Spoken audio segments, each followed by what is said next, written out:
The unexpected tenant. The bioluminescent fronds of Zora Nix's plants cast a soft blue glow across her apartment as she finalized the roommate advertisement on her holotablet.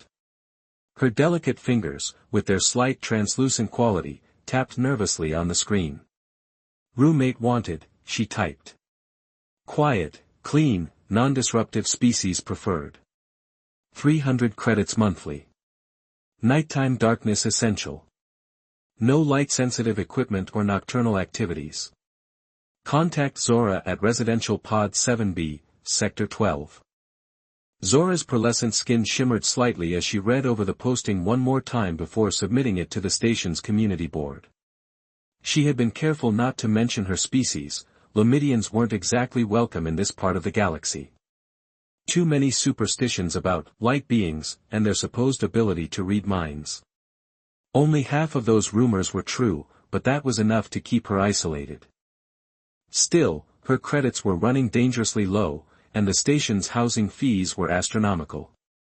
She needed a roommate, preferably another photosynthetic species who would understand her need for specific light conditions. What she didn't expect was a human to show up at her door 3 days later. The knock came just as Zora was beginning her evening meditation, her body hovering a few inches above her cushioned mat as she absorbed the filtered starlight streaming through her viewport. The sudden interruption caused her concentration to falter, and she descended gracefully to the floor with a sigh. Coming, she called, quickly dimming her skin's natural glow to a barely perceptible shimmer. Most species found the full radiance of an unshielded Lamidian uncomfortable. When she opened the door, Zora found herself face to face with a tall, broad-shouldered human male. He carried a worn duffel bag over one shoulder and a small container of what appeared to be plant specimens in his other hand. His weathered face broke into a hopeful smile that quickly transformed into astonishment as he took in her appearance. "You're luminescent," he said, his voice a mixture of surprise and fascination. Zora instinctively stepped back, dimming her glow further. "And you're human. I wasn't expecting your kind in this sector." The man shifted his weight, clearly uncomfortable but determined. "Name's Ethan Reed. I saw your ad for a roommate. 300 credits is about all I can afford right now." Zora studied him carefully. Humans were unpredictable, often reckless, but generally not malicious. This one seemed tired, perhaps desperate, but his eyes held a gentle intelligence that didn't immediately set off her alarm sensors. "You know I'm Lamidian," she stated rather than asked. "That doesn't concern you." Ethan shrugged. "I've worked with all sorts of species during my botanical research. Never met a Lamidian before, but I'm not the type to judge based on species." "Botanist?" Zora's interest was piqued despite her reservations. Her own collection of rare phosphorescent plants was her greatest joy. "Xenobotanist, specifically," Ethan clarified. "I study plant adaptation across different planetary environments. Was doing field research on Proxima IV until funding got cut. Now I'm looking for work and a place to stay that won't drain my last credits." A commotion down the corridor caught both their attention. A group of Vraxian thugs, the local station gang, were hassling an elderly Tenebrisian shopkeeper. The shadowy figure was cowering as they demanded protection payments. Zora tensed. The Vraxians had been expanding their territory, and it was only a matter of time before they reached her sector. She needed to remain inconspicuous. Lamidians were rare, and their biological properties were valuable on the black market. "You should go," she whispered to Ethan, preparing to close the door. But Ethan didn't move. "Those Vraxians are trouble everywhere, aren't they? I dealt with them on 3 different stations." "All the more reason for you to find housing elsewhere," Zora insisted. Ethan's expression hardened as he watched the confrontation down the hall. "Look, I need affordable housing, you need rent money. I'm quiet, spend most of my time with my plants, and I don't care what species my roommate is. Plus." He nodded toward the Vraxians, having a human around might discourage unwanted visitors. "We have a reputation for being unpredictable." Zora wavered. He had a point. Humans were known for their bizarre mix of fragility and surprising strength. Some species avoided them simply because they couldn't predict how a human would react in any given situation. A loud crash from down the corridor made her decision for her. Fine. 300 credits, paid weekly. And you need to respect my light requirements. I can't have bright lights after station dusk, and I need complete darkness for at least 6 hours during each cycle. Ethan's face relaxed into relief. Deal. I've lived in research outposts with stricter conditions. She stepped aside to let him enter, still uncertain if she was making a colossal mistake. Ethan whistled low as he stepped into her apartment. The space was modest but transformed by the collection of bioluminescent plants that cast their ethereal blue, green, and purple lights across the walls. The furnishings were simple but elegant, with curved lines that seemed to flow organically from one piece to another. Your plants are incredible, he murmured, setting down his duffel bag to examine a particularly vibrant specimen. Is that a luminaria phosphorus? I thought they were extinct. Zora couldn't help but feel a surge of pride. Close. It's a luminaria celestis. I've been cultivating it for 3 cycles. The phosphorus variety actually went extinct 20 years ago. Not entirely, Ethan said with a mysterious smile, reaching for his specimen container. I've been cultivating a descendant hybrid. Would you like to see? For the first time since he arrived, Zora felt a genuine spark of interest. Perhaps this arrangement wouldn't be entirely dreadful. Your room is through there, she said, indicating a door to the right. It has its own light controls, but please remember that light bleeds through to common areas. Got it. Minimal lighting, especially after hours. Ethan nodded, then hesitated. I should probably mention. I sometimes work late analyzing samples. But I can use red spectrum lighting if that's better for you. Zora tilted her head. You actually understand photosensitivity accommodations. Part of the job, Ethan replied, setting his specimen container carefully on a side table. Different plants need different light conditions. Not so different from people, I imagine.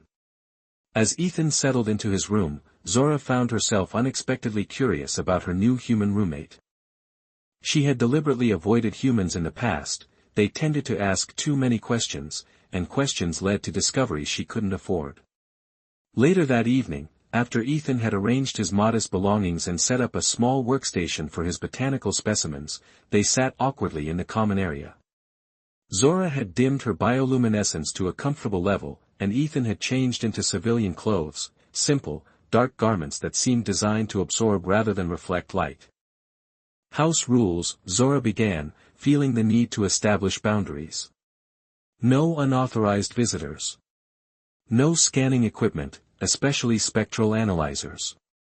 No light amplification devices. Ethan raised an eyebrow but nodded. Fair enough. Anything else? Don't ask about my past, she added, her tone leaving no room for negotiation. Everyone's entitled to their secrets, he replied easily. I've got plenty of my own. The tension in the room eased slightly. Zora was about to retreat to her meditation chamber when a sharp pounding at the door startled them both. Open up. Station security, a gruff voice called, though something in the tone immediately set Zora on edge. Her skin flared briefly with alarm before she controlled it, dimming to almost nothing. That's not security, she whispered to Ethan. They're scanning for biosignatures. They're looking for me. Ethan's expression hardened. Without hesitation, he moved to the environmental controls and dimmed the apartment lights to almost nothing. Is there another way out? Zora shook her head. Only the maintenance shafts, but they're monitored. The pounding came again, more insistent. Final warning. Open or we breach. Zora's mind raced. She could use her abilities, reveal what she truly was, but that would only confirm what they were looking for. And with a human witness. Trust me? Ethan asked, his voice surprisingly calm. Before she could respond, he moved toward the door. Stay back, out of sight. And whatever happens, don't glow. Zora retreated to the shadows as Ethan opened the door partially, his body blocking the view inside. What's the problem, officers? He asked, his tone suddenly different, rougher, confrontational. Step aside, human. We have reports of an unregistered Lamidian in this sector, came the reply. Zora could now see they weren't security at all, but Vraxians wearing stolen uniforms. Lamidian? Don't know what you're talking about, Ethan replied coolly. I just moved in today. Place is mine now. Our scanners indicate unusual light patterns consistent with Lamidian biology, the lead Vraxian insisted. Ethan laughed, the sound surprisingly genuine. That's my research equipment. I'm a xenobotanist specializing in bioluminescent flora. Want to see my credentials? Step aside, human. We have reports of an unregistered Lamidian in this sector, came the reply. Zora could now see they weren't security at all, but Vraxians wearing stolen uniforms.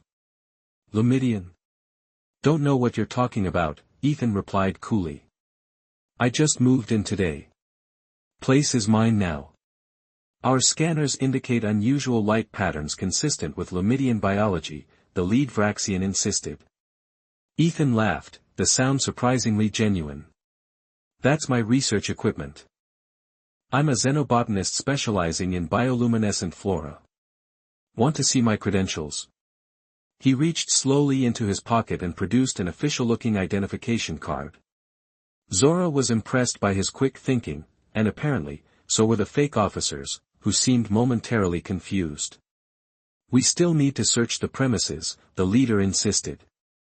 Got a warrant? Ethan challenged. Because last I checked, station regulations require proper documentation for residential searches. Unless the rules changed while I was on Proxima 4. The Vraxians hesitated, clearly not expecting resistance. Look, Ethan continued, his voice dropping conspiratorially, I don't want trouble. Just started my research grant here. But if you're going to disrupt my work, I'll need to file a formal complaint with actual security. Lots of paperwork for everyone. The threat of legitimate authorities being involved seemed to unnerve the imposters. After a tense moment, the leader grunted. We'll be watching this sector, he warned before signaling his companions to retreat. Ethan closed the door and leaned against it, releasing a long breath. That was close. Zora emerged from the shadows, her skin gradually regaining its subtle glow. How did you know what to say?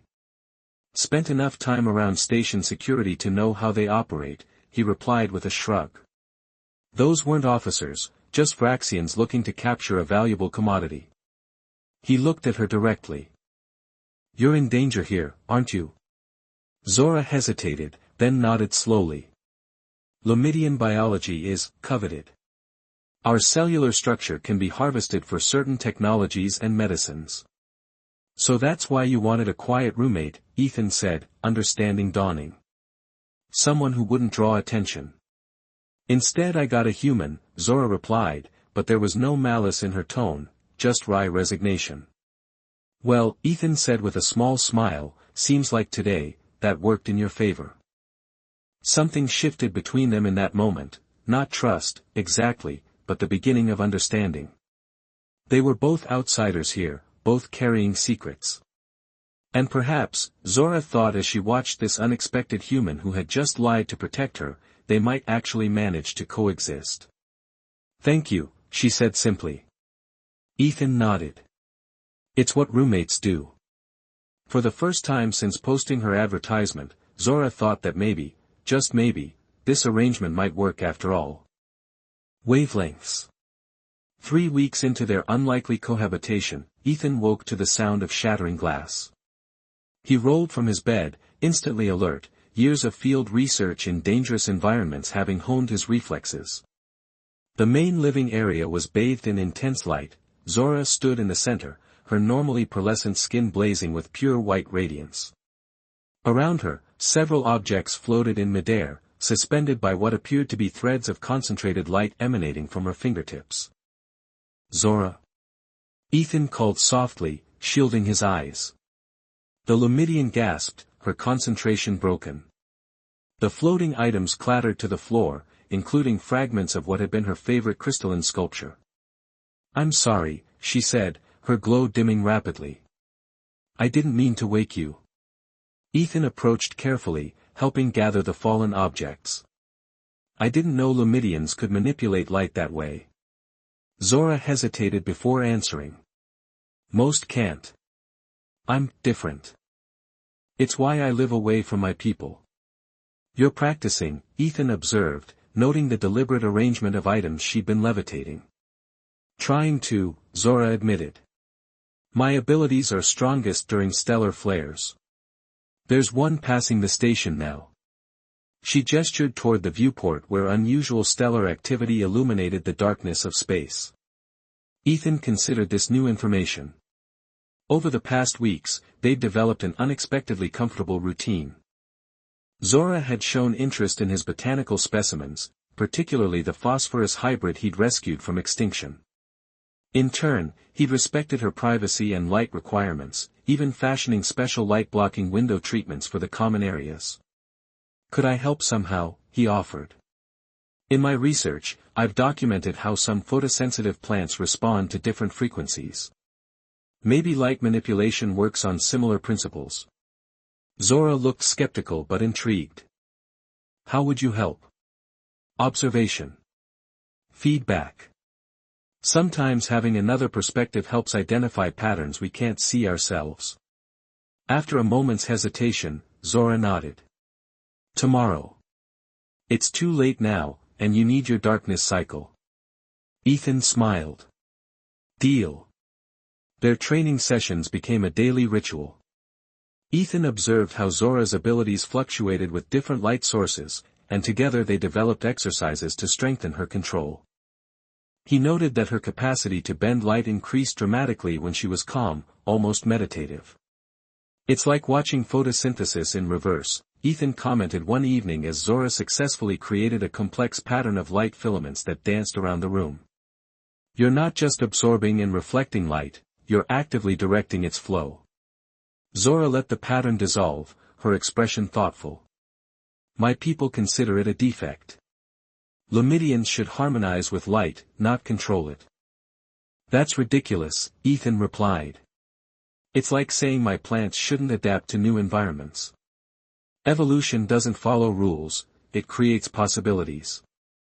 Before Zora could respond, the apartment's communication panel chimed with an unfamiliar sequence. Her light dimmed instantly in alarm. "That's a Lumidian signal," she whispered, eyes wide. "No one should know I'm here."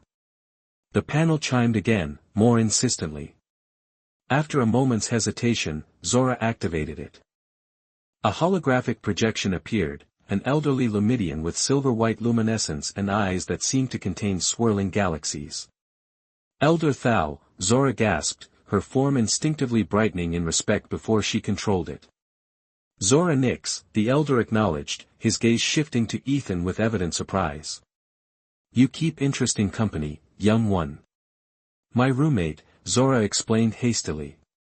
"How did you find me?" "The stellar flare revealed you. Your unique signature was detected by our sensors." Elder Thal's expression grew grave. "Others have detected it too. The Vraxians have sold information about a light bender to the Helix Consortium." Ethan felt Zora stiffen beside him. The Helix Consortium was notorious for biological experimentation across the galaxy. "I've come to offer sanctuary," Elder Thal continued. "But we must depart immediately. My ship is docked in the auxiliary bay." "I'll pack quickly," Zora said, already moving toward her quarters. Elder Thal's gaze returned to Ethan. "The human cannot accompany you. The sanctuary is forbidden to outsiders." Zora halted, looking back at Ethan who remained expressionless, though she noticed his fingers tightening slightly on the edge of the table. "He protected me," Zora said quietly. "When the Vraxians came." "Admirable," Elder Thal conceded. "But irrelevant. Our laws are absolute. Ethan cleared his throat. With respect, Elder, I have no intention of imposing. But perhaps I can help Zora reach your ship safely. The station will be watching for Lumidian biosignatures now. Elder Thal studied him with those ancient, star-filled eyes. Very well. You may assist with her safe passage. Meet me at docking port 16 in 1 station hour. The transmission ended abruptly. An uncomfortable silence fell between them. Ethan busied himself gathering scanning equipment that might detect approaching threats while Zora packed her few possessions. I didn't know you had a sanctuary to return to, Ethan finally said. Zora emerged from her room with a small bag. I didn't. I've been considered aberrant since my abilities manifested. No community would accept me. Then why is an elder offering sanctuary now? That's what concerns me, she admitted. Something has changed. As they finished preparations to leave, the lights in the apartment suddenly flickered and died, plunging them into darkness broken only by Zora's natural glow. Power cut, Ethan muttered, reaching for his emergency light but thinking better of it. Not a coincidence. A heavy pounding at the door confirmed his suspicion. Back exit, Zora whispered, pointing toward the maintenance hatch she'd previously mentioned. They slipped through just as the main door burst open. Through the narrow gap of the closing hatch, they glimpsed armed figures in Helix Consortium uniforms swarming into the apartment. The maintenance corridor was narrow and dimly lit, a problem for Ethan but not for Zora, whose natural luminescence provided ample light. They moved swiftly through the labyrinthine passages of the station's infrastructure. How did they find us so quickly after Elder Thal's communication? Ethan wondered aloud as they descended a service ladder. Zora's expression darkened. I'm beginning to question the timing myself. A commotion above indicated their pursuers had discovered their escape route. The hunt was on. This way, Ethan said, guiding them through a junction he recognized from the station schematics he'd studied when first arriving. Service elevator to the lower docking rings. As they ran, Zora suddenly grabbed Ethan's arm, pulling him into a recessed alcove. Wait, she whispered. Something's wrong. What is it? The light patterns ahead, they're wrong. Distorted. She peered around the corner cautiously. There's a trap. Sure enough, as they watched, a Helix operative revealed himself, adjusting what appeared to be a light-bending device designed to create a false corridor. They know I can manipulate light, Zora realized. They're using it against me. Ethan considered their options. Can you create a diversion? Something bright enough to overload their sensors. Zora nodded slowly. I can try. But it would reveal my exact position. Not if I'm the one who appears to be causing it. Ethan reached into his bag and removed one of his botanical specimens, the rare Luminaria hybrid. This plant can produce an intense light burst when properly stimulated. I'll trigger it and draw them off while you make for the docking bay. That's too dangerous, Zora protested. They'll capture you. They want a Lumidian, not a human botanist, Ethan countered. I'll be fine. For a moment, they simply looked at each other, an unspoken current of emotions passing between them. Then Zora did something unexpected. She reached out and touched Ethan's face, her fingertips leaving traces of light that slowly faded on his skin. That's how Lumidians say goodbye to those who matter, she said softly. Before Ethan could respond, she channeled a stream of energy into his plant specimen. The luminaria burst into brilliant radiance, momentarily blinding in its intensity. Go! Ethan shouted, breaking from their hiding place and running in the opposite direction from the docking bay, the glowing plant held high above his head. The diversion worked perfectly. Helix operatives immediately gave chase, their sensors detecting the intense light signature. Zora slipped away in the confusion, her own luminescence dimmed to near invisibility. But as she neared docking port 16, Zora made a shocking discovery.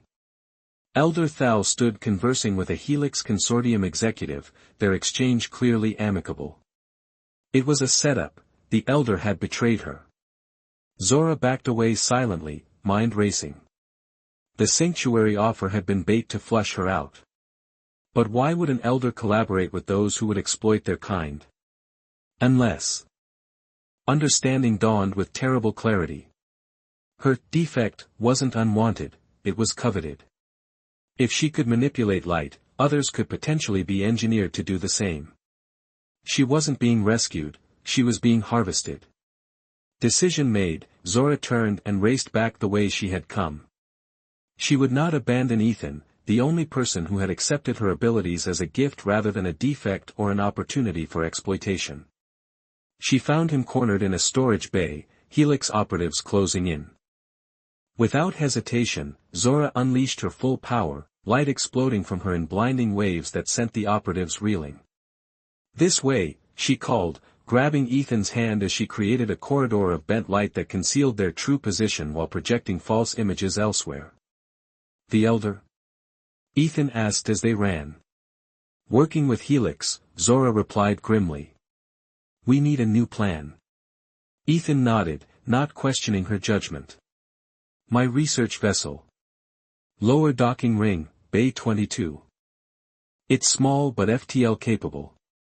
They changed course, evading patrols through Zora's increasing mastery of light manipulation. When they finally reached Ethan's ship, a modest research vessel with photosynthesis emblazoned on its hull, they wasted no time in boarding. As the docking clamps released and the ship drifted free of the station, Zora finally allowed herself to breathe. Ethan initiated the engines, skillfully piloting them away from the station before engaging the faster-than-light drive. "Where to?" he asked, turning to face her once they were safely in FTL. Zora considered the question. For the first time in her life, she was truly free, not hiding, not running from her abilities. "Somewhere with interesting light patterns," she finally said. "Somewhere I can continue practicing. Learning." Ethan smiled. "I know just the place. The prismatic nebula in the Iridian system. The light there shifts through all known frequencies." As stars streaked past their viewport, Zora felt something she hadn't experienced in years: hope. She glanced at Ethan, this human who had risked everything for her, who saw her abilities as evolution rather than aberration. "Perfect wavelength," she murmured. "What?" "Nothing," Zora replied, her glow brightening with contentment. "Just thinking that sometimes, different species can resonate on the same frequency." Ethan understood completely.